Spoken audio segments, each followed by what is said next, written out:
Nos acompaña en esta tarde desde Perú. Hermano Gerson, ¿en qué ciudad de Perú se encuentra usted? Ahorita en Lima, en la capital. Lima. Muy bien. Bueno, ahí después subimos un poquito el volumen. Bueno, lo presento, ¿sí? Gerson es magíster en antropología por la Universidad Nacional Mayor de San Marcos, licenciado en educación secundaria con especialidad en religión por la Universidad Antonio Río Montoya, bachiller y licenciado en ciencias bíblicas por la Universidad Bíblica Latinoamericana, profesional en teología con mención en literatura bíblica de la Escuela Superior de Teología, Seminario Bíblico Andino, profesor de la Facultad de Teología y Religión, AET, Seminario Andino San Pablo y otros seminarios en Perú, encargado del programa de educación cristiana de la Iglesia de Dios de Cajamarca. Así que, bueno, hermano Gerson, muy contentos como instituto de poder contar con esta clase especial, con su presencia, ¿sí? Así que, bueno, queremos orar en este momento, encomendar esta clase, este tiempo en las manos del Señor. Amén. Oramos, los que están ahí conectados y los que estamos acá presentes, ¿sí? Padre Celestial, te alabamos y te adoramos. Queremos agradecerte por este tiempo que tenemos y tienen los estudiantes, Señor, de prepararse, de capacitarse, Señor, y de aprender unos de otros.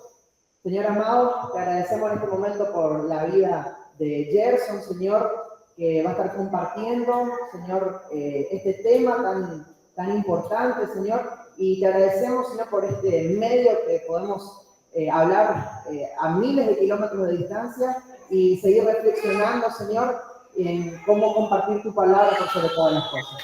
Te alabamos y te adoramos en el nombre de Jesús. Señor, oramos en esta tarde. Amén. Amén. Bueno, hermano Gerson, ahí usted no me estaba viendo. A ver, ahí está. Bueno, ahora sí, bueno, bienvenidos también a los que están conectados, profesor Milton, ahí veo algunos estudiantes también, ¿sí? Así que, bueno, adelante. Bien, muy buenas tardes, espero que se escuche bien. Si hay problemas con el audio, me avisan para buscar alguna solución. Estoy muy contento por la invitación. Yo hace más de 15 años estuve por ese lugar. Recuerdo que participé también en un taller que pude facilitar, así que estoy muy contento porque también veo que han crecido como institución, sé que tienen un reconocimiento, así que agradecido por este tiempo para compartir y también por el Señor, la bendición en la institución que tienen ustedes. Bien, eh, yo voy a compartir una diapositiva. Quiero en esta diapositiva presentar unas tres partes. Primero, algunas premisas teológicas que debemos recordar en relación a esta vinculación iglesia y sociedad, que en algún momento se puede considerar tensiones en esta relación iglesia-sociedad y a veces más bien flexibilidades. Un segundo momento es, pienso yo, necesario por la temática de la clase hoy, revisar algunos fundamentos o algunas teorías sociológicas, las más importantes, lo que se entiende como la teoría social clásica, que no nos vamos a detener en ella para pasar en última parte en una aplicación de estudios sociológicos del cristianismo para aterrizar en cuestiones más pastorales, con experiencias propias aquí en el Perú. Entonces yo voy a compartir... Disculpe, sí. ¿Usted ya está compartiendo pantalla? Todavía no, ahorita. Ok.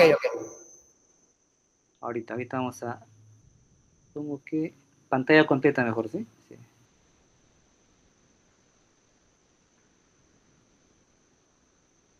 Sí. ¿Se está viendo la diapositiva? ¿Estoy compartiendo? Sí. Genial. Bien, vamos a empezar con algunas premisas que son importantes para entender la necesidad de emplear disciplinas como la sociología, una manera de justificar la utilización de la sociología a otras disciplinas en el campo teológico, o eclesial o misional, no se argumenta en base de esta disciplina, sino en base misma de la teología. Entonces quiero empezar con esta premisa fundamental, que frecuentemente lo trabajo en clases, que es entender que la revelación de Dios es una manifestación concreta en la historia. Esta es una premisa fundamental para entender esta relación, a veces tensa o flexible, entre iglesia y sociedad, dependiendo en cómo estamos comprendiendo la teología. Entonces, una premisa fundamental es que entendemos la teología en base a la revelación de Dios en una historia concreta. La experiencia de grupos humanos, la experiencia de personas con Dios sucede en esta historia concreta. Un ejemplo básico, pues, es el Éxodo, la manifestación de Dios para liberar al pueblo hebreo oprimido por Egipto, por los egipcios, sucede en una historia concreta y real. Sin esa historia, sin esa revelación en una historia concreta, difícilmente se va a suscitar después la producción de la literatura bíblica o la producción de las grandes doctrinas de la iglesia cristiana. Es en este encuentro, porque finalmente se encuentra o nos encontramos, o la historia de la iglesia o la historia de la Biblia nos muestra que el encuentro con Dios es en este lugar común, donde se entiende en base a una lengua, o una cultura, que es la historia concreta, donde se va a suscitar eh, los testimonios bíblicos, porque primero es la manifestación de Dios en la historia, en un segundo momento es el interés por producir y transmitir la fe, la memoria de un Dios liberador en los escritos bíblicos. De este encuentro, y lo voy a subrayar constantemente, de Dios con el ser humano, con los grupos humanos, en la historia concreta, pues se suscita también o se produce la necesidad de pensar y hablar de manera razonada sobre la fe y sobre Dios. Y este segundo aspecto, que están viendo en la pantalla, básicamente es la teología. La teología es una preocupación de poder expresar de manera razonada la fe, esta fe que expresa las experiencias cristianas, tanto del grupo de creyentes del Antiguo Testamento como un grupo mucho más pequeño del Nuevo Testamento.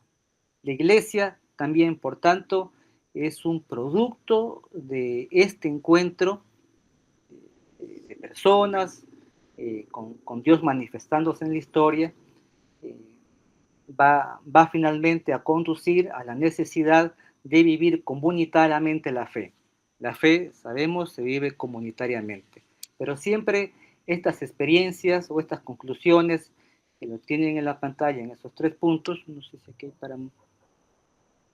acá hay un cursor, o sea, acá hay un puntero láser, estas 3 manifestaciones eh, son producto de ese encuentro concreto entre la manifestación de Dios en la historia, y la historia viene a ser el lugar de encuentro con personas, con grupos humanos que entienden que en esa manifestación de Dios está la presencia salvífica. Esta viene a ser una definición bastante histórica en la tradición eclesiástica, por el lado más evangélico.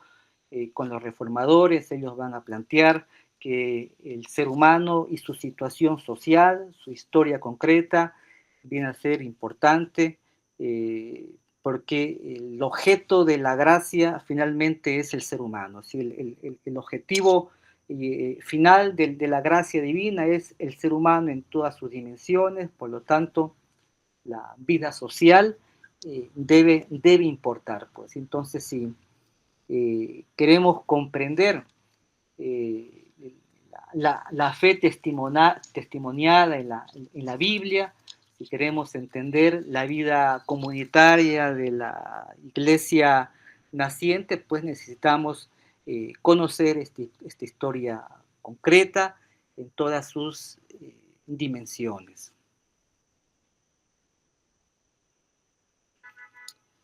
Por tanto, eh,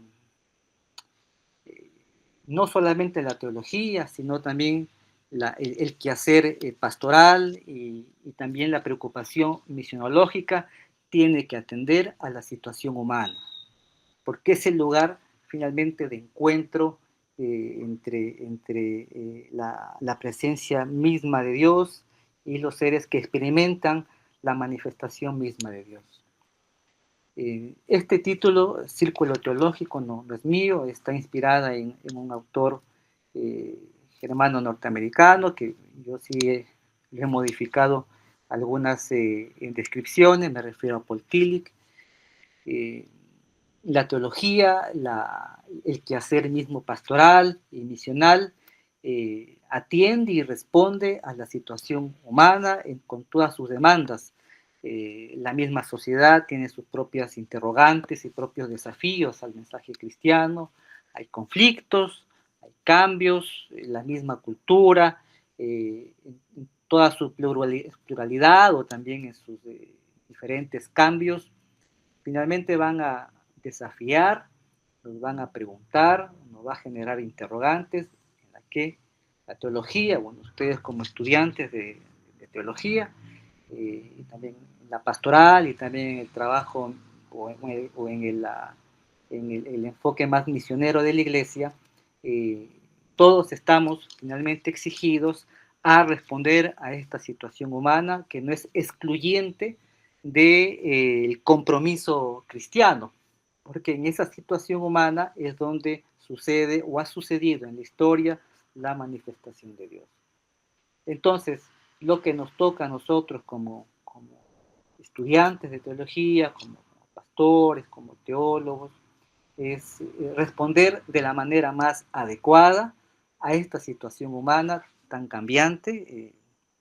Pienso que nunca imaginamos que se acelere este tipo de tecnología y poder comunicarnos de un país a otro como eh, las redes sociales o la educación remota.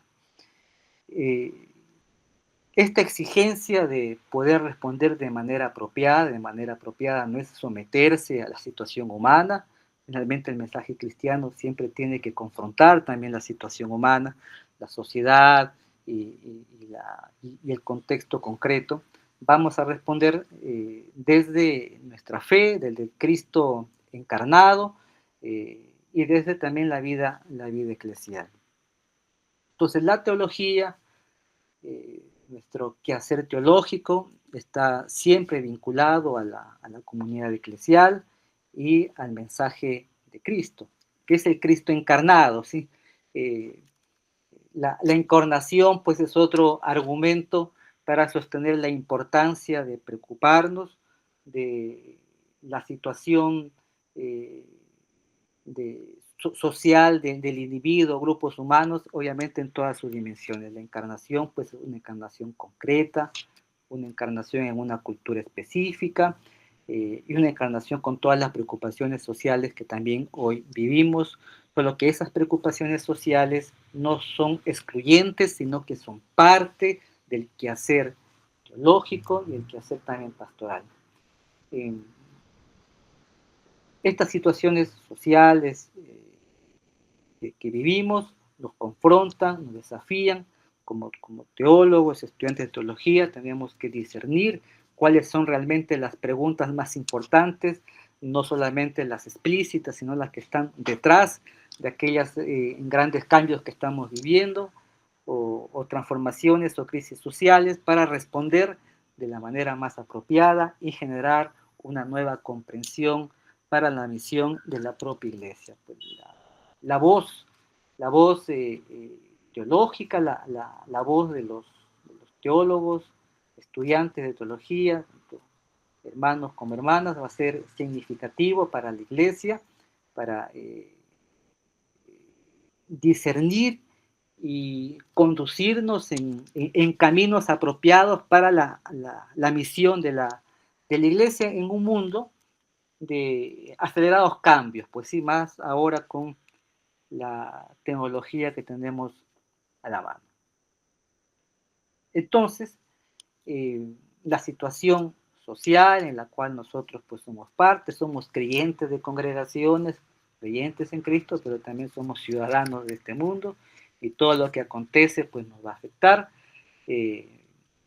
Y esta afectación o esta vida social merece nuestra atención metodológica, nuestra atención teológica para poder responder siempre a estas situaciones.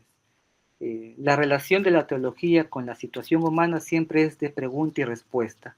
La situación humana, la sociedad misma, con todas las preocupaciones que suceden y los cambios, nos preguntan, y a nosotros, como teólogos situados en la iglesia, porque la teología es una función esencialmente eclesial, tenemos la responsabilidad de responder a esas grandes interrogantes.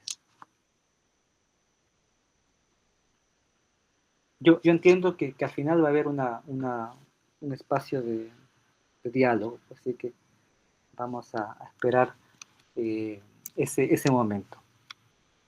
Entonces, la teología está siempre relacionada con la situación de la iglesia, por aquellas premisas que les expliqué en un momento. La situación es fundamental, es el lugar, ha sido el lugar de manifestación viva de Dios. Entonces acá tenemos que preguntarnos cuánto conocemos sobre la situación social de la iglesia. Una situación social que va a variar de lugar en lugar. Yo les voy a mostrar ahora un ejemplo en algunos sectores de la cultura andina en el Perú. Esta pregunta de cuánto conocemos y sobre la preocupación que debemos tener sobre la situación social de la iglesia es fundamental para poder responder no solamente a nivel abstracto o teológico, sino con propuestas pastorales y misionológicas a esta situación social o contexto concreto. Acá hay un cuadro en que la iglesia es parte pues, de un tejido social. Este tejido social va a incidir en la vida eclesial. La iglesia pues, no es una entidad ajena a lo que está sucediendo. La iglesia, en términos sociológicos, es una institución social que en base a sus características busca una cohesión en la misma sociedad en general, aunque en la historia de la iglesia a veces el afirmar la fe en Cristo, vivir un tipo de eclesialidad también ha generado eh, eh, amenazas para cierto tipo de regímenes, ¿sí? Como el imperio romano en los primeros 2 siglos. Entonces, este cuadro nos invita a pensar que como iglesia también estamos organizados socialmente, tenemos organización, tenemos nuestro cuerpo de creencias, nuestra propia constitución, la relación también de dos sujetos, pastor, congregación. Este mismo tipo de organización también lo vemos en otro tipo de instituciones no cristianas. Estamos interrelacionados, aunque en algunos sectores eclesiales hay resistencia a esta relación iglesia y sociedad o como parte de un tejido mayor, eh, somos parte de este tejido social, pues, y aunque exista una resistencia de creencias con lo que sucede con el tejido mayor en la cual somos parte, con la política, la economía, la democracia, las leyes, la cultura y sus pluralidades, las redes sociales hoy, las mismas leyes, aunque exista ciertas resistencias, somos parte de ellas. Aquí lo que nos toca a nosotros es ver cómo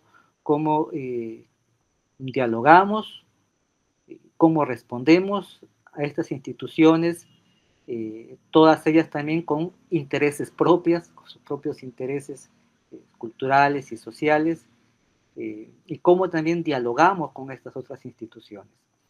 Entonces, lo que nos toca a nosotros como iglesia es analizar de la forma más rigurosa en lo posible, y profundizar la estructura social en la cual la iglesia es parte. Eso también lo vamos a aplicar en los estudios bíblicos, pues si queremos entender cómo surge la iglesia, las comunidades cristianas paulinas, tenemos que analizar cómo se fue constituyendo la iglesia en Corinto, si existían experiencias previas, cómo era la relación con la sociedad, cómo era la relación con el régimen político romano, cómo influye la sociedad en la reflexión y constitución de nuevos valores. Pues. Entonces, la relación de la iglesia con los diferentes estamentos sociales, no solamente una relación pues, cohesionada, sino que puede haber tensiones, y esas tensiones van a producir que se generen nuevos valores y nuevas interpretaciones sobre lo que está sucediendo. Lo vamos a ver con algunos ejemplos. Esta primera fase lo vamos a concluir. Es una explicación.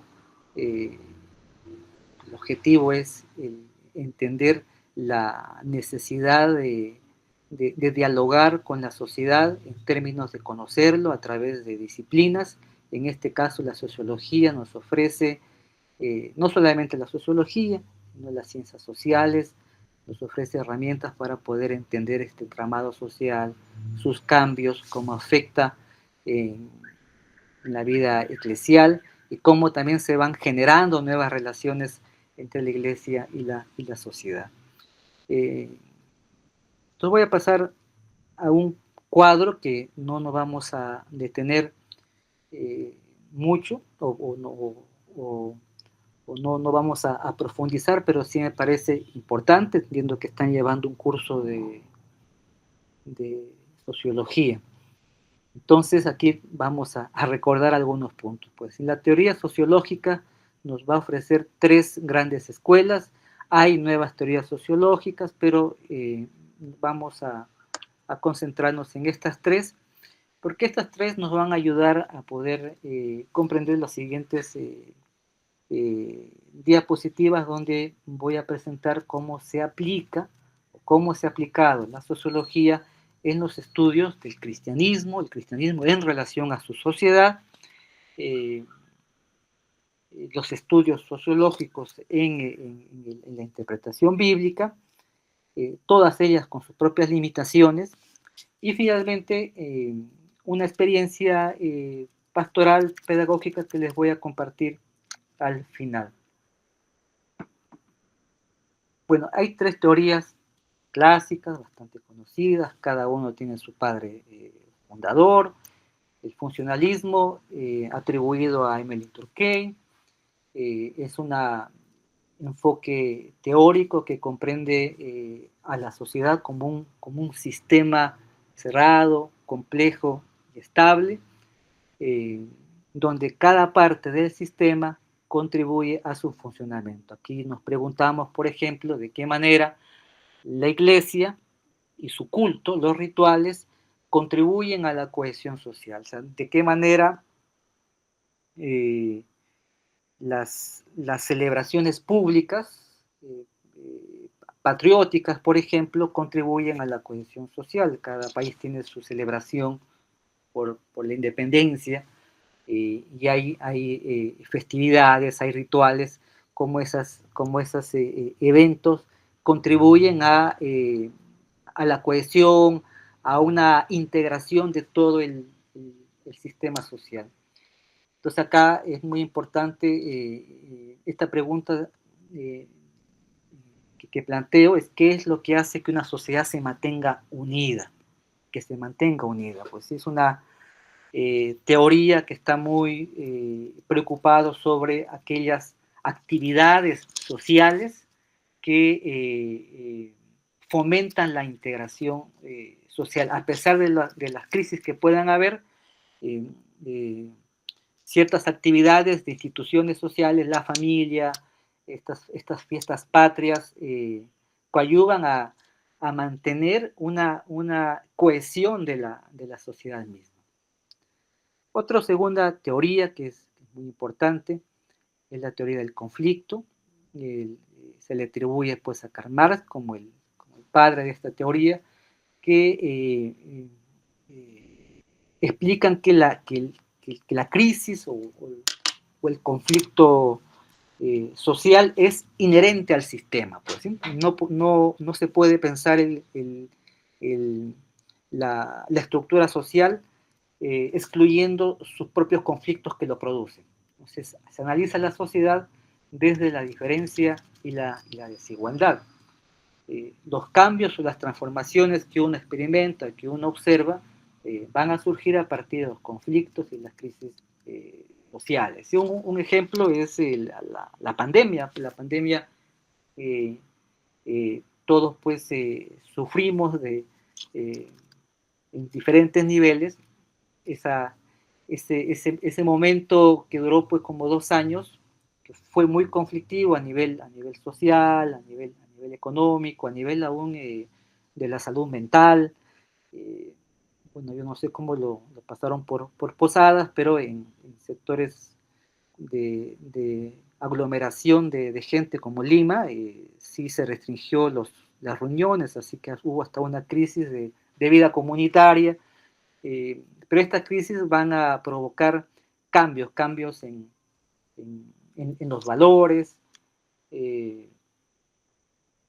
en las costumbres, se van a generar también nuevas instituciones, nuevas relaciones sociales. Una pregunta que se plantea esta teoría del conflicto es cómo se manifiestan las relaciones de poder y dominación, eh, asumiendo de que en toda estructura social es inherente pues las, los conflictos. Y finalmente, la última, el último enfoque teórico es el interpretativo o de la acción social que se le atribuye pues a Max Weber. Se va a distanciar de las dos teorías anteriores porque se va a enfocar en el individuo y su interacción social o su relación con los demás, en cómo interpreta su mundo. Algunos lo denominan una interpretación a nivel micro y no macro. Entonces estudia la sociedad desde la interacción social de los individuos en situaciones específicas. Aquí es muy importante la interpretación del individuo sobre una realidad que puede ser pues conflictiva. Un ejemplo ya está muy explícito, una guerra que se nos sobreviene, o la pandemia nuevamente va a generar en las personas interpretaciones. Esas interpretaciones, eh, si son individuales, esencialmente pues no van a producir grandes transformaciones, pero si esas interpretaciones son colectivas, como por ejemplo aquí en el Perú, la pandemia fue concebida en los primeros 5 meses en algunas iglesias evangélicas como una señal de la segunda venida de Cristo. Fue una interpretación apocalíptica del, de la pandemia. Entonces, esas interpretaciones eh, van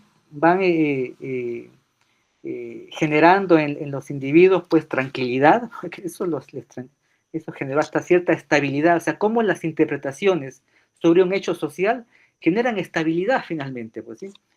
Entonces acá hay una preocupación en este marco teórico por los significados y la acción o la interpretación que dan los seres humanos a un hecho, a una situación específica. Esas interpretaciones pueden provocar transformaciones.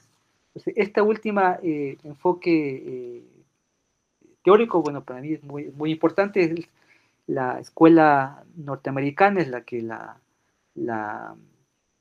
ha profundizado, hay toda una escuela de la interpretación, interacción simbólica, donde estudian pues cómo, aún en el plano de las iglesias evangélicas, eh, interpretamos desde la fe las crisis sociales. Estas crisis sociales e históricas, de qué manera la fe permite una interpretación distinta que genere cierta tranquilidad en comparación con otros movimientos religiosos o no religiosos. Entonces, estos tres enfoques teóricos son utilizados en la actualidad para estudiar aún la religión, con todas sus matices, y estudiar también la fe cristiana, pues ustedes deben saber que nosotros como evangélicos somos objeto de estudio de muchos sociólogos, sociólogos y antropólogos nos estudian, eh, desde, desde el siglo XIX hasta ahora nos siguen estudiando. O sea, desde el surgimiento de la sociología como disciplina científica hasta el día de hoy somos objeto de estudio. Entonces vamos ahora eh, a pasar a explicar algunos trabajos donde se aplican no una, sino las dos o tres teorías a la investigación sobre el cristianismo. El primero que quiero compartir es el de Ronnie Stark, es un sociólogo, no es creyente. Él tiene un libro titulado La expansión del cristianismo, es un estudio sociológico sobre las condiciones o factores que contribuyeron a la expansión del cristianismo en los primeros 350 años, primeros 400 años. Entonces, yo voy a explicar los enfoques que utiliza este autor Stark, sociológicos, para entender la expansión o el crecimiento exponencial del cristianismo en los primeros 3 siglos, primeros 4 siglos. Entonces es un trabajo de reconstrucción histórica desde la sociología y que me parece muy, muy importante, especialmente en los estudios teológicos. Hay un cuadro, que eso lo he copiado tal cual el cuadro, eh, donde en base a sus propias reconstrucciones con documentos y testimonios antiguos, él, por ejemplo, ubica que para el año 350 había un número de 33 millones de cristianos. En términos porcentuales es muy alto, especialmente el crecimiento es bastante acelerado. Bueno, quizás en el mundo actual no nos llame la atención, pero estamos en un contexto donde no existen pues este tipo de difusión que tenemos ahora por los medios de comunicación. La idea de campaña evangelística pública tampoco existía, pues es una idea bastante moderna.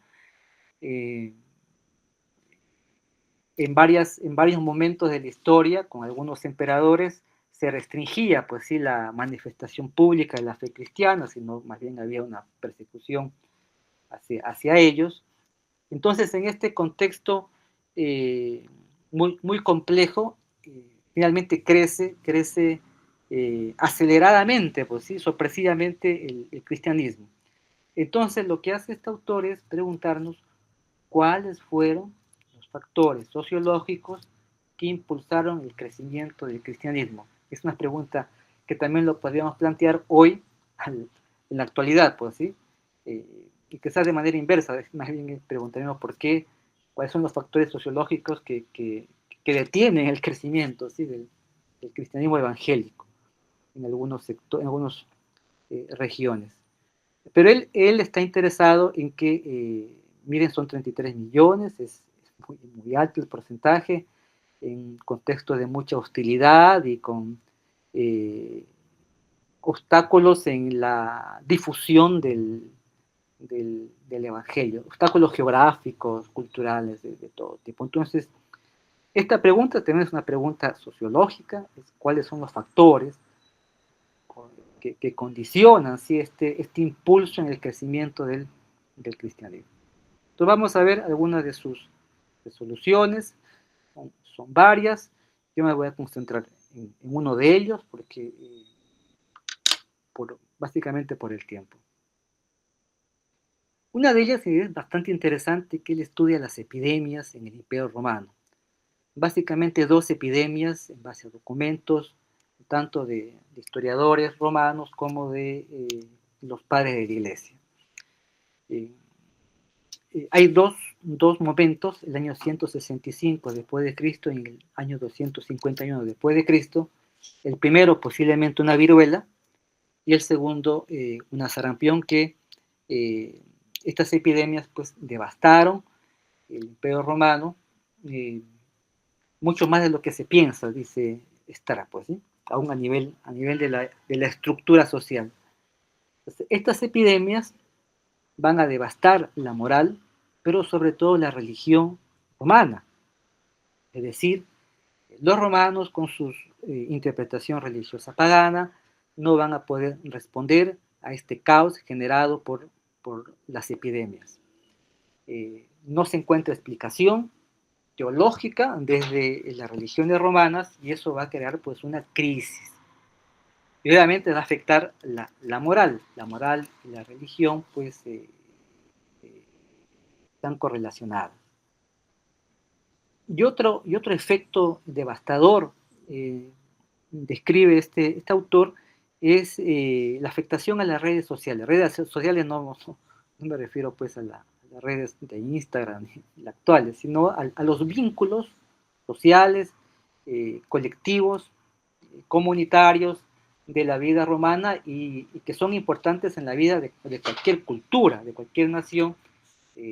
Los vínculos comunitarios, las redes sociales son importantes aún para la sobrevivencia.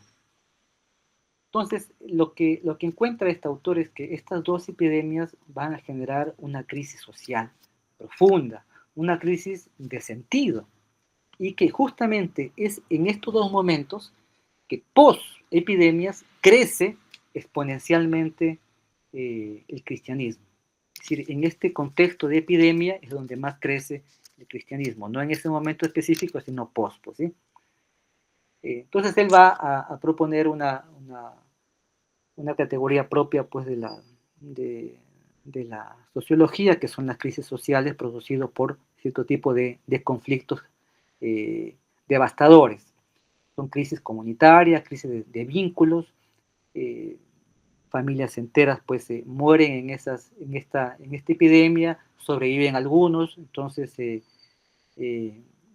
los vínculos familiares están quebrados por la mortalidad de la epidemia. Y sobre todo porque no hay capacidad de respuesta eh, teológica, moral, al, a lo que está sucediendo. Y lo que produce es una crisis social, una crisis de sentido, ¿sí? ¿Por qué los dioses están castigando? Pues hay más preguntas que respuestas y también una crisis social. Los vínculos están quebrados por la mortalidad misma. Y en ese sentido, el autor propone justamente aquí algunas eh, respuestas que son sociológicas. Entonces, él va a argumentar la tesis de que el cristianismo, a diferencia de las religiones paganas, en el siglo II, siglo III, siglo IV, en esos momentos de epidemias devastadores, tienen una mayor capacidad de respuesta al caos social. El caos social, pues, es parte de la historia de las sociedades. Hemos sufrido caos social y vamos a sufrir caos social. Para el autor, las epidemias generan una crisis, pero que los grupos cristianos tienen una mayor capacidad de enfrentar el caos social. ¿Y es en base a qué? En primer lugar, son las creencias cristianas. Él lo describe en base a una documentación pues, de testigos de aquel momento.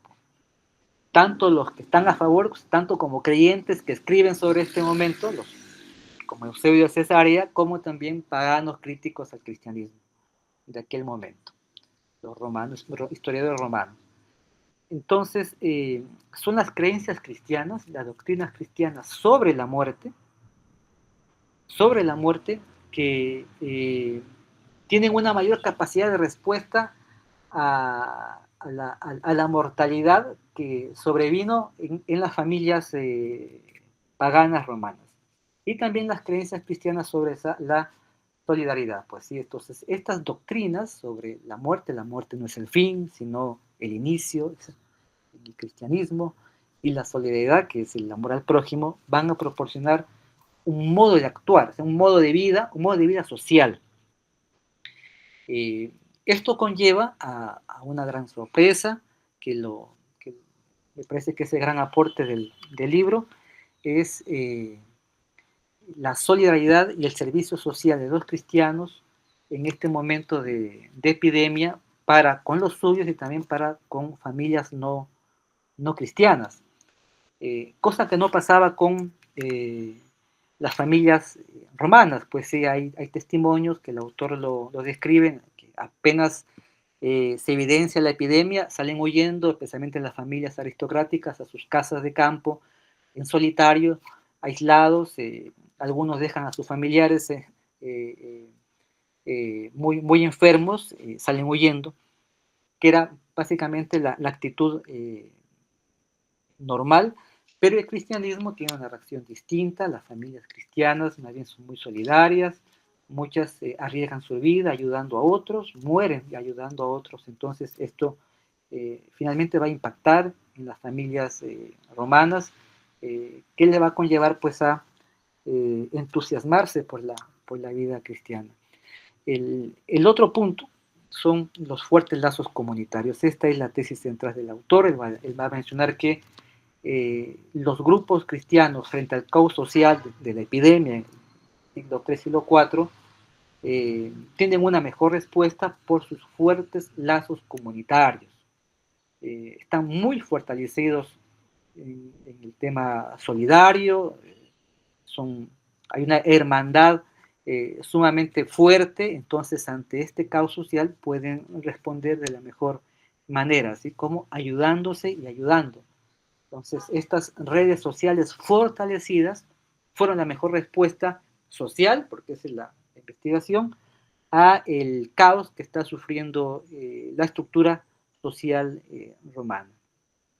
Y finalmente, los paganos reemplazaron sus vínculos perdidos por los nuevos vínculos cristianos. ¿Vínculos perdidos en qué sentido? Primero, su vínculo religioso, sus dioses o las deidades o las religiones paganas no pudieron responder a la situación que estaban ellos experimentando de caos, y el cristianismo sí supo responder de la mejor manera, con la esperanza propiamente cristiana. Así que ellos van a reemplazar esos vínculos perdidos con los nuevos vínculos cristianos. Además, la solidaridad compasiva, la compasión cristiana va a generar también que los paganos reemplacen sus vínculos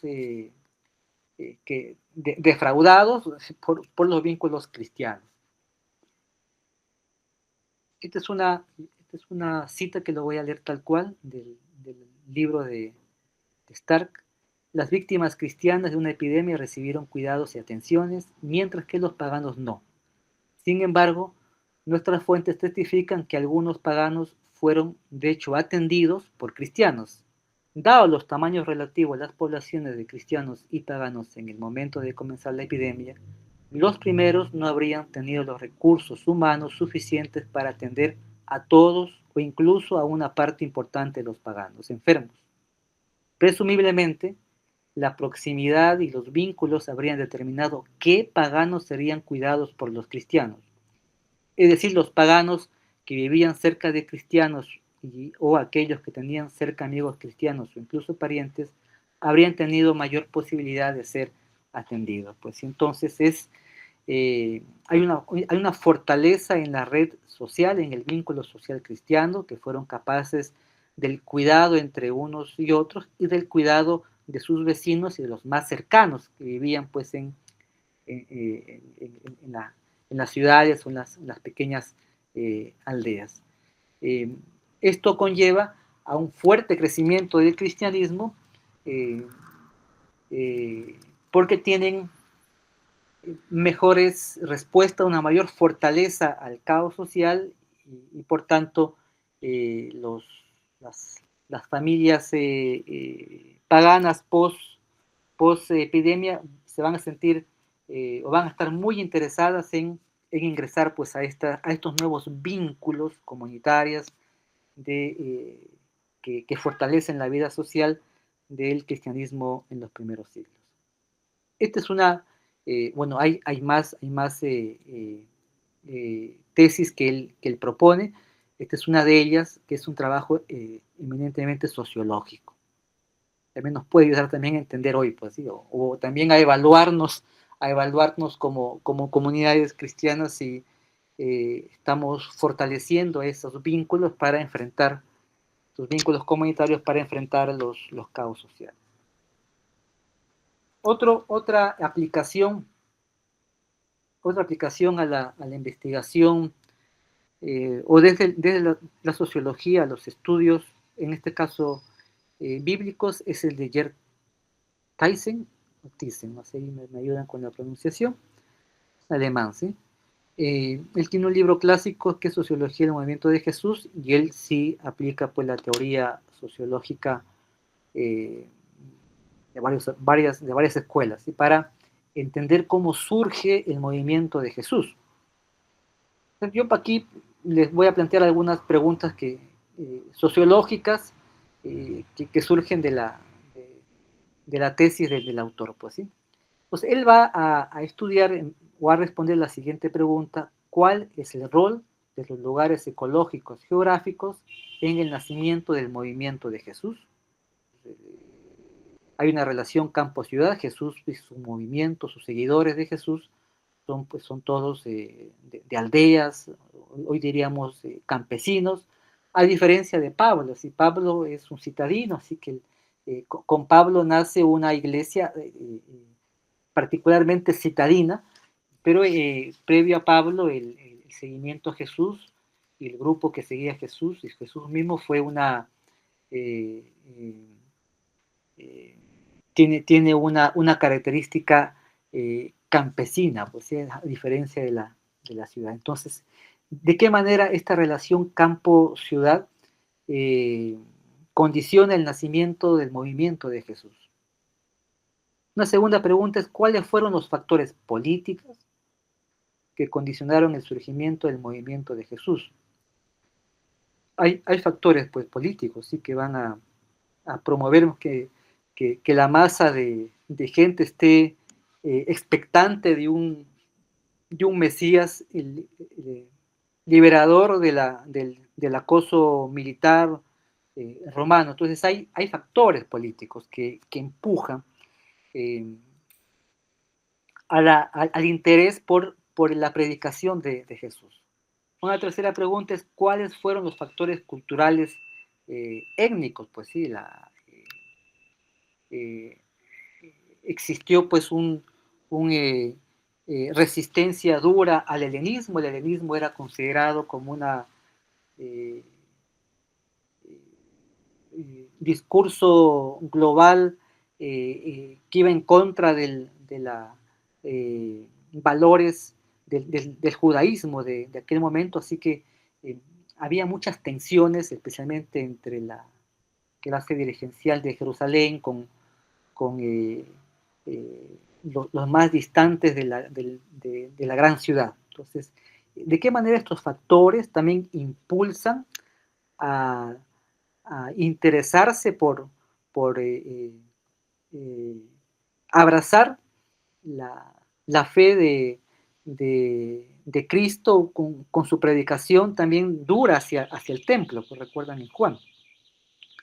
Y también lo que hace esta autora, además, estas son preguntas sociológicas, pero él va a comparar el nuevo movimiento de Jesús con otros grupos sociales, los grupos mesiánicos. Jesús no fue el único Mesías de aquel momento, hay otros grupos que siguen a sus propios profetas, hay también bandoleros, los bandoleros sociales que tienen también una motivación religiosa. Están los carismáticos itinerantes, son los filósofos que deambulaban de una ciudad a otra predicando el despojarse de los bienes para vivir la felicidad sencilla. Entonces es un trabajo sociológico muy rico para conocer cómo también surge la fe en el tejido social de la Palestina antigua, pues. Entonces, o de Galilea y de Judea de aquel tiempo. Y yo quiero Estamos todavía con el tiempo, hermano Matías, finalizar con una experiencia más reciente. Sí, Sí, sí, sí. sí, lo escuchamos. Ya. Bien. Quiero concluir con estas imágenes que ustedes ven en su pantalla. Hemos visto pues la aplicación sociológica, la investigación del cristianismo, otra los estudios bíblicos, y este es más reciente. La semana pasada me tocó viajar a Ilave, es una ciudad a 4 horas de la frontera con Bolivia, es una región aymara, eh, y fui con la misión de trabajar un curso de interpretación bíblica en base a un convenio con un seminario. Y como ven en su pantalla, es una comunidad, una congregación pentecostal campesina, de habla aymara, totalmente aymara. Uno, los, los varones especialmente sí hablan el castellano, pero en general aymara. Yo quiero que vean bien las imágenes para que noten las diferencias que puede haber aún en un mismo país como el Perú, entre Lima y algunas comunidades andinas, no solamente en, en la vestimenta, ¿no? Es en la cosmovisión. Van a ver en un lado la papa, el chuño, todo tipo de chuño, nos hicieron comer comimos fuera, eh, todas las hermanas, todas las hermanas son del campo con sus propios marcadores identitarios en cuanto a la vestimenta. Bien, yo les quiero mostrar esto para qué. Porque eh, estuve por 3 días y la tarea era traducir en el sentido de cultural, un curso de interpretación bíblica que se trabaja en la ciudad, aquí en el Perú, a una comunidad campesina aymara. Entonces ahí surgieron varias preguntas. Primero tuve que preguntar al director cómo era la comunidad, cómo era la congregación. Era prácticamente un análisis sociológico de la realidad para poder eh, elaborar herramientas pedagógicas para que el curso logre los resultados de interpretación bíblica. Entonces ahí yo tengo aquí unas anotaciones del lugar. Voy a explicar estas anotaciones y detrás también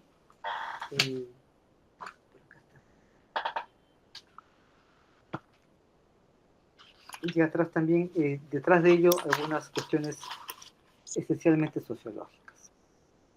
Bien, la comunidad que ustedes ven en la pantalla, que han visto en la pantalla con las fotografías, pertenece pues a la localidad de Totorani, en Ilave, muy a pocas horas de la frontera con Bolivia. Es una congregación campesina aymara, y miren algunas cuestiones que después tiene sus razones sociales.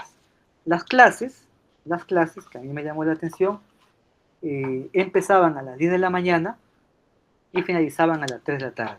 Entonces yo pregunté a la coordinadora por qué ese horario. Frecuentemente yo estaba acostumbrado a empezar a 8:30, 9, es un curso intensivo hasta las 5. Entonces, detrás hay un factor agrícola y económico. Todos los hermanos y hermanas de aquella localidad viven de la agricultura y de la ganadería. Entonces ellos temprano mueven sus animales de un lugar a otro para que puedan pastar. Y lo hacen antes de las 10 de la mañana. Y después de las 3 de la tarde tenían que nuevamente volver a buscar a sus animales y también otro tipo de trabajos y llevarlos a su lugar. Eso tiene que ser antes de las 6, porque ahí oscurece temprano. Entonces ahí demoraban, pues, ¿sí? Entonces, este horario que ven aquí es un horario que está determinado por un factor social que es la agricultura, que también pues es su generación eh, de, económico de las familias. Otro dato que vi es que coordinan con la comunidad en cuanto a algunas tareas cooperativas y de reciprocidad. En varias oportunidades noté que un hermano salía y regresaba porque me decía que tenía que coordinar el regadío, tenían que regar sus chacras, pero solamente en ciertas horas. Algunos no podían pagar a alguien que lo haga, así que tenían que salir. Pero para poder estudiar estas horas, sí tenían que coordinar previamente con la comunidad en tareas que son cooperativas. En el centro poblado, eh, todos contribuyen pues, en las tareas de regadío o otro tipo de tareas para la ciudad. Entonces, ellos tienen que coordinar porque si por A o B no son responsables con esta actividad, bueno, hace mucho tiempo atrás eran castigados, pero ahora pagan una multa. Entonces, están muy vinculados la congregación a la vida agrícola y la vida cooperativa del mismo pueblo. Entonces, tienen que coordinar previamente para poder estar estas horas. Este es un factor cultural. Hay factores culturales que están definiendo la coordinación con otras personas para poder estar presente en los estudios. Lo otro es que para mí fue lo más complicado, pero Dios gracias se pudo lograr, que es una cultura oral, esencialmente oral, pues sí, no, y además que es aymara, pues sí, la aymara es una lengua, están llevando cursos de griego y hebreo bíblico, pues son idiomas poéticos, sí, la aymara también es muy, muy poético, entonces ellos necesitan escuchar el relato bíblico, la historia, estamos trabajando Miqueas 2, Miqueas 3, es muy, muy importante escuchar más que leer, pues entonces estos son factores culturales, son factores étnicos donde la comunicación es distinta, por lo tanto los aprendizajes son diferentes. Lo otro sí tiene que ver con un factor etario, son todos adultos mayores y se debe a una fuerte migración de los jóvenes. Los jóvenes viajan de Totorani hacia la ciudad más grande que es Ilave, porque hay trabajo, hay estudios, es una hora más o menos de distancia. Entonces los que quedan son gente de 60, 65 años hasta 75 años en su mayoría. Fueron 24 hermanos y hermanas, pues sí. Entonces aquí hay estos productos de una crisis, la Totorani no ofrece empleo a los jóvenes, así que migran, pues sí, así que hay un trabajo aquí que se realiza en las iglesias con adultos mayores, o se tiene que realizar, pues sí. Entonces aquí también fue un desafío en el tema más pedagógico. Mire, son todos muy comunitarios en torno a sus propios productos. Los 3 días que estuve en el lugar comimos lo que ellos producían, eso sí fue muy rico. Y papa de todo tipo, la papa es central, aún la papa es como ustedes con el mate, pues, el mate también es como una dieta central y comunitaria. Eh, el, o creo que ahí no sé si solamente es el centro o también la parte de Posadas, también me parece. En esta región, pues la papa a la hora de comer lo sirven al medio. Es interesante, lo sirven al medio. Eh, Eso ve la importancia de este producto no solamente para la congregación aquí pentecostal, sino para el mundo andino del campesinado. Pues y esto a mí me llamó mucho la atención, así que que son factores que, ecológicos y culturales, pues es lo que produce estas tierras, produce mucha papa y lo preparan de diversas maneras, muy nutritiva. Entonces, eso también me ayudó a plantear las clases fuera de iglesia, pues finalmente las clases lo hicimos afuera, ¿sí? Me sentía más cómodo. Y hay una profunda relación entre la iglesia y la agricultura. O sea, todo se mueve en base a la agricultura. Hasta cierto punto la iglesia está supeditada a los tiempos de la agricultura. Eso es muy interesante. ¿Sí? Aún en el Antiguo Testamento también vemos eso. ¿Sí? Entonces sí, con esto concluye, hermano Matías, es importante la mirada sociológica, que muchas de las actuaciones y actividades que tenemos como congregación obedece también a ciertos condicionamientos sociales, como el ejemplo de la congregación Aymara en Totorani, su vida y participación en este tipo de eventos que tuvimos también estaba condicionada a los tiempos, a la vida agrícola. Entonces, es importante si queremos responder como congregación, como pastores y también en el quehacer teológico, tratar de preguntarnos qué hay detrás de las conductas o de las actividades, pues sí, para una mejor respuesta. Entonces aquí es muy importante una mirada, voy aquí a dejar de compartir, una mirada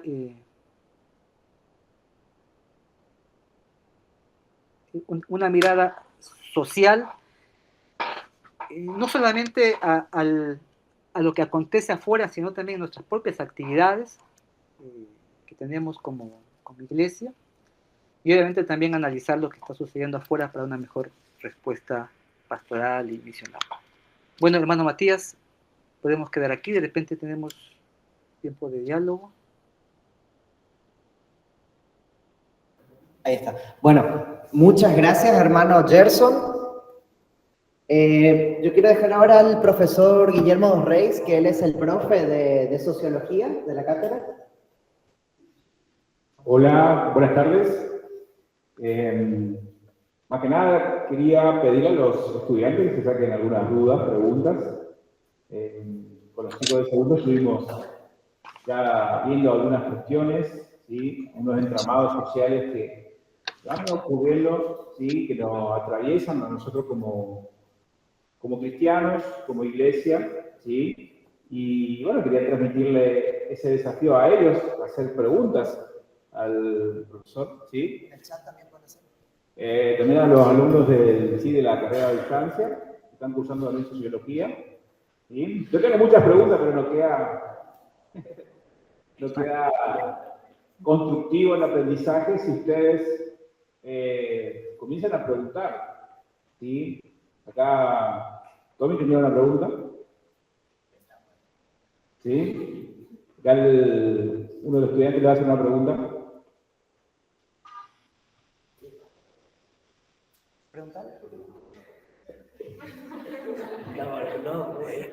Yo le pregunto, ¿quieren saber si usted es pastor? Yo, tengo una función pastoral más laica, pero sí, estoy involucrado en la pastoral. Bueno, me presento, pastor, soy Tomás Benítez, uno de los alumnos de segundo. Justamente hablábamos con el profe y se me ocurría esta pregunta de que usted dijo que la iglesia estaba centrada y parada en base a la agricultura, o sea, que definían primero los tiempos de agricultura y después el hacer iglesia, ¿no? ¿Es así? Sí, a ver. Sí. A ver, pero quiero algo más. La pregunta que yo le quería hacer es que hoy día los pastores, por lo general en las ciudades o demás, como iglesia muchas veces no tenemos que establecer los tiempos de la iglesia y no la iglesia los tiempos de las personas, de los trabajos o del análisis cultural que se le puede llegar a hacer. No sé si se entiende mi pregunta. Sí. Porque en ese caso sí y muchas veces no se aplica eso.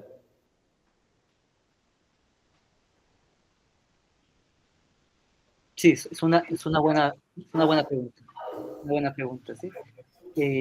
Hasta donde yo pude observar en la congregación que estuve en esos días en Ilave,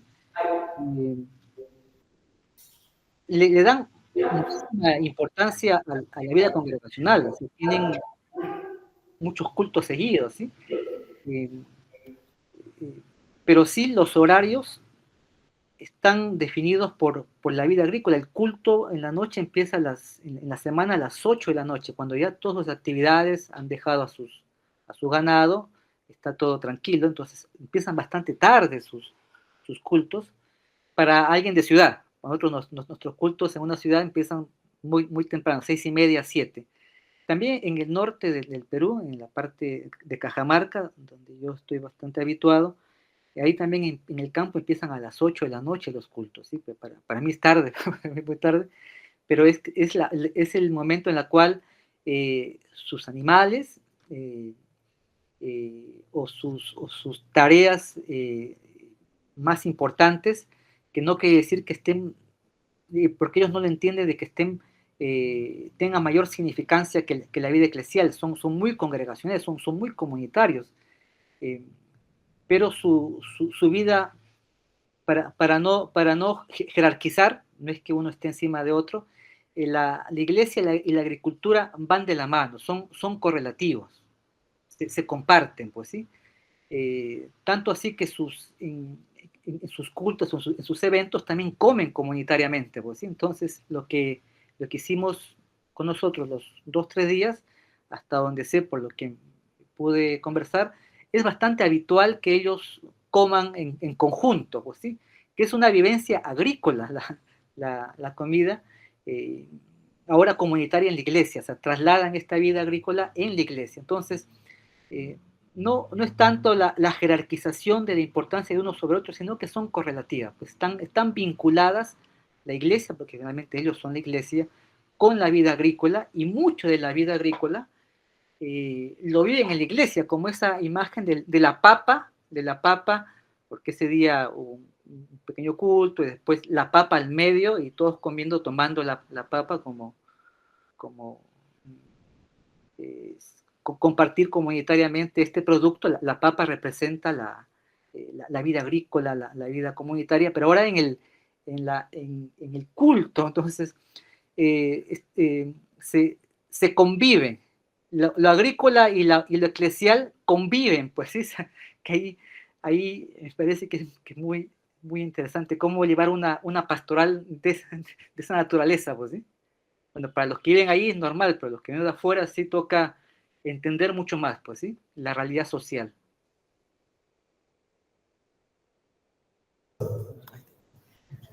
Muchas gracias, hijo, perdón, estaba desactivado el micrófono. Muy bien. Norma, ¿quiere hacer una pregunta? Buenas noches, pastor. Saliendo un poquito del contexto de Aymara, me gustaría hacerle una pregunta sobre Lima, Perú, que es el lugar ahí donde usted está ejerciendo. ¿Cuál sería el contexto, sería el conflicto que la iglesia está enfrentando ahí, en ese lugar donde usted está pastoreando?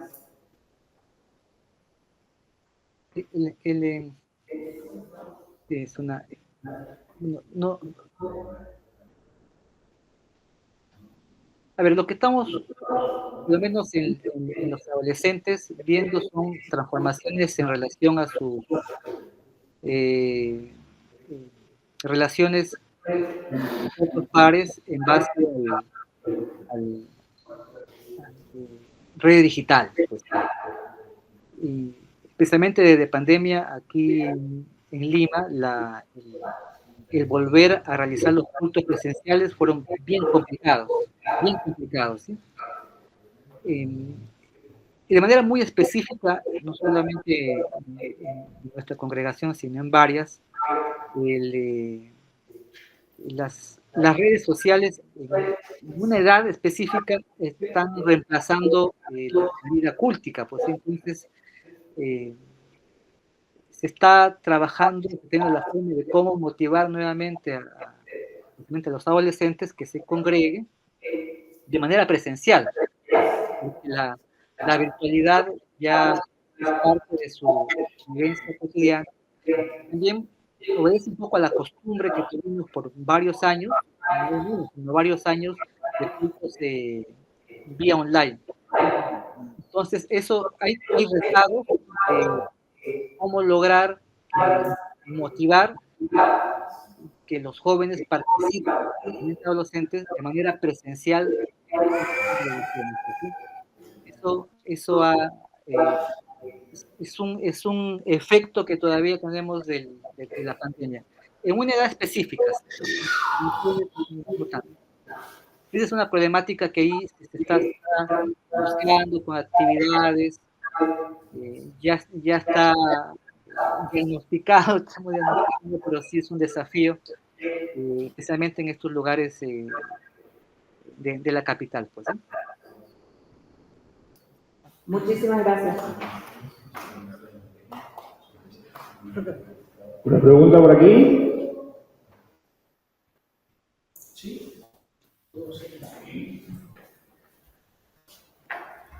Con respecto a Perú en general, si la ayuda comunitaria, tanto como comedores sociales, merenderos, ¿cuál es el resultado que obtiene o que podría obtener la iglesia ahí en Perú? Viendo que aquí la situación muchas veces es diferente, lo vemos como muy contradictorio, pero si funcionaría el sistema comunitario así ahí en Perú. Ya. Ah, mire, ¿por qué contradictorio? Lo vemos, se ve de un sistema político como contradictorio por el hecho de que la gente solamente busca saciar la necesidad de la comida. Por eso justamente quiero preguntar cómo es ese acto sociopolítico ahí en Perú, si hay eso también. Sí, gracias por la pregunta. Aquí en el Perú sí, especialmente en la época de pandemia, varias iglesias abrieron sus comedores populares. Algunas fueron temporales y otras hasta el día de hoy lo mantienen. Pues sí, algunos lo han incluido dentro de su ministerio diaconal, de servicio social, pero aquí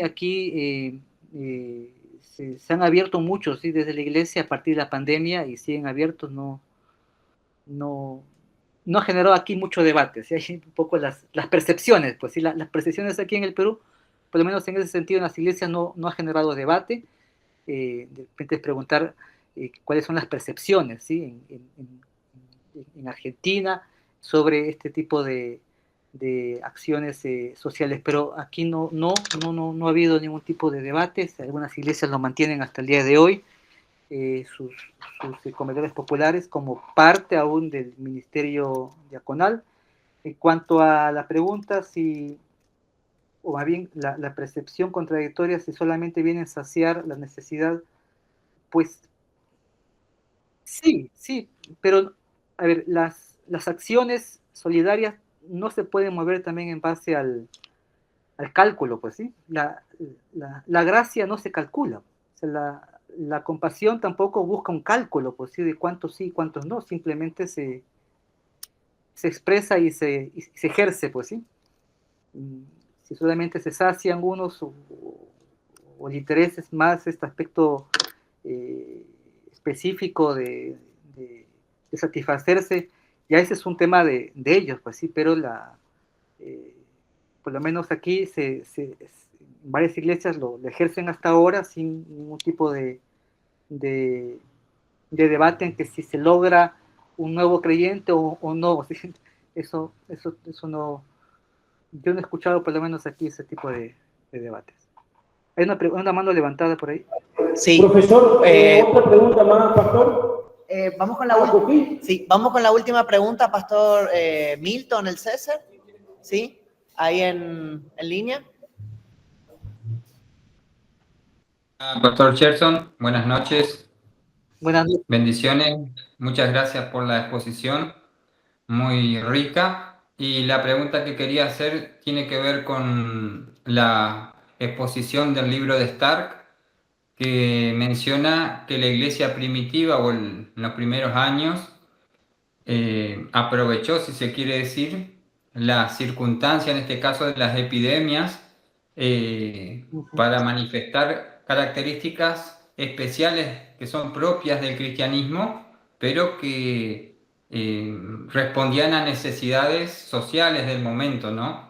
Llevando eso a nosotros, a nuestra actualidad, en la posmodernidad, en una sociedad posmoderna, creo que tendríamos que entender cuáles son las epidemias que nosotros enfrentamos hoy, cuáles son las epidemias que no se llaman viruela y sarampión, sino que son la ansiedad, el estrés, el individualismo, el vértigo, todas estas cosas, las fobias, y cuáles serían las características inherentes a la vida cristiana, a la iglesia, que tenemos que resaltar en este tiempo para crecer como la iglesia creció en su momento. Digamos, hay cosas que son propias del Evangelio que tenemos que ser entendidos en los tiempos para poder resaltarlas en este momento, por encima de otro momento histórico. ¿Cuáles serían esas características? Muchas gracias, especialmente por la reflexión y la contextualización. Sí, es una buena pregunta, ¿sí? ¿Cuáles son las epidemias actuales? Remitiéndonos al libro de Stark, una de sus tesis central es que la respuesta del cristianismo que les favoreció en su crecimiento fue el estar muy fortalecidos en su vínculo comunitario. Yo creo que eso es inherente del Evangelio, pues, ¿sí? ¿Cómo fortalecemos también hoy el vínculo comunitario en una iglesia particular y específica? Pues digo, ¿cuán vinculado estamos o cuáles son los obstáculos que no permiten esa acción que nos fortalece como iglesia del Señor? Pues 1 Corintios 12, pues unos se alegran por la honra que reciben otros. La iglesia trazada por Pablo es una iglesia muy fortalecida en cuanto a los vínculos de todos los miembros, los más pequeños y los más frágiles con los más fuertes. 1 Corintios 2. Ahí hay un desafío hoy, una sociedad muy fragmentada, individualista. Cómo la iglesia se convierte en esa bandera, pero también habría que evaluarnos cuánto estamos preocupados también en fortalecernos en ese sentido como iglesia del Señor, para obviamente responder con ese vínculo que proviene también de la vida misma de la gracia, del Evangelio de la gracia, pues, ¿sí? De gracia recibimos y de gracia damos. Sí, es un desafío, cómo nos fortalecemos en cuanto a vínculos comunitarios, como cuerpo de Cristo, y poder de esa manera también abarcar y responder a estas epidemias que son globales, la que pregunta el pastor Milton, son acá también se experimenta, y ese es un desafío. ¿Qué actividades pastorales promovemos o eclesiales para fortalecer la comunión de los santos? ¿Sí? ¿Qué actividad de lo más sencillo, como la de un juego eclesial en alguna reunión, nos ayudan a fortalecer esos vínculos que están quebrados? Entonces, sí, ahí hay un desafío inmenso en la tarea pastoral y en la tarea, pues, misionológica, pues, ¿sí? Queda como tarea, Pastor Milton, ¿sí? Como un desafío. Me parece que estamos en tiempo, ¿sí? Hay muchas preguntas, acá el pastor también Ernesto tenía una pregunta, pero bueno, como ir haciendo en línea y probablemente también nos puede compartir y podemos compartir a los diferentes grupos de WhatsApp, ¿sí? Desde ya, Pastor Gerson, muchas gracias, ¿sí? Importante que los chicos acá vayan con muchas preguntas, que la sociología, ¿sí? Esta disciplina científica nos permite entender nuestra sociedad, ¿sí? Y como yo siempre le digo a los estudiantes, entender esto también nos permite cumplir esa misión que es hacer discípulos a las naciones. Y una de las formas es transformando la cultura de la sociedad. Como lo hemos visto que la iglesia primitiva lo había hecho, ¿sí? Que gracias a los ideales del cristianismo fueron imponiendo en las diferentes etapas del cristianismo, creando esto, lo que ahora actualmente tenemos, algunos privilegios de esos idearios, ¿sí? Establecidos por el cristianismo, gracias a que ellos fueron que discipularon la cultura, ¿sí? Por ende, las sociedades fueron reproduciendo ese modelo cultural, ¿sí?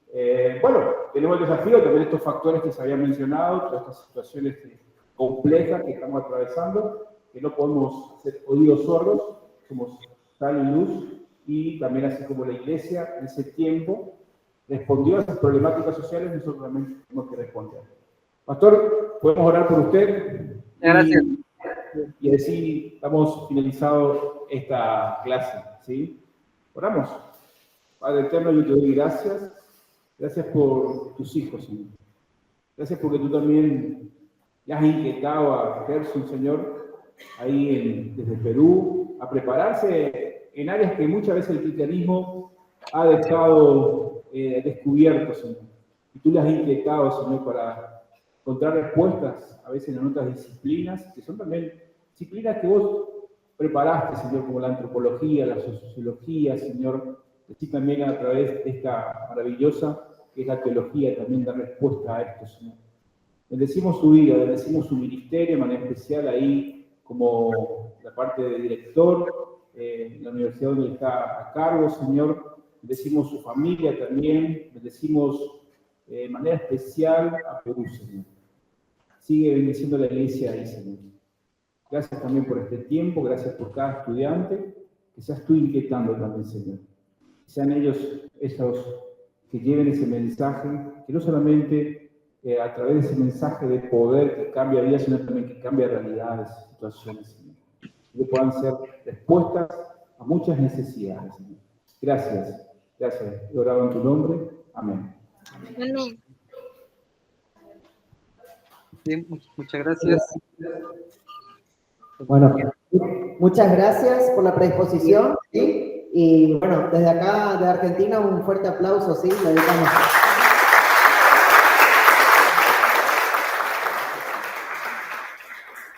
Muchas gracias. También, Guillermo, qué bueno verte después de mucho tiempo.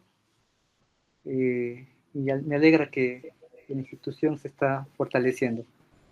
Un fuerte abrazo y espero que nos volvamos a reencontrar. Muchas bendiciones, Matías, Guillermo. Chao, chao. Chao, chao.